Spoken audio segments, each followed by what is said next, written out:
എത്ര ലെറ്റർ ഉണ്ട്?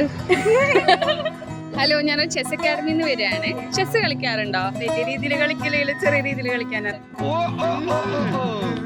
ചെസ് ആദ്യമായി ഏത് രാജ്യത്തു നിന്നാ തുടങ്ങിയെന്നറിയാവോ? ഇന്ത്യയിൽ നിന്നാണ്. കറക്റ്റ് ഉത്തരം. ചതുരംഗം എന്നാണ് ആദ്യം ഇവിടെ പറഞ്ഞു തുടങ്ങിയത്.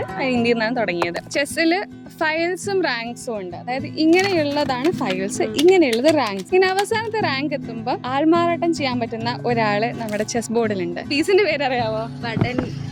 അതെ, കറക്റ്റ് ഉത്തരമാണ്. വേൾഡ് ചെസ് ചാമ്പ്യൻഷിപ്പ് നടക്കാൻ പോവാണ്. ഡിംഗ്ലറിൻ ആണ് ഇത് വേൾഡ് ചാമ്പ്യന്റെ പേര്. അദ്ദേഹത്തിനെതിരെ മത്സരിക്കുന്നത് ഇന്ത്യയിൽ നിന്നുള്ള ഒരു ചെസ് പ്ലെയർ ആണ്. അദ്ദേഹത്തിന്റെ പേര് എവിടെയും കണ്ടോ കേട്ടോ പരിചയമുണ്ടോ? നാരായണനാണോ? അല്ല, അദ്ദേഹം ഒരു ഗ്രാൻഡ് മാസ്റ്റർ ആണ്. ഇദ്ദേഹത്തിന്റെ പേര് ജിയിലാണ് തുടങ്ങുന്നത്. അദ്ദേഹം തമിഴ്നാട്ടിൽ നിന്നാണ്. 18 വയസ്സാണ്. ജി ഗുകേഷ് എന്നാണ് കേട്ടോ പേര്. Okay, thank you so much for your time.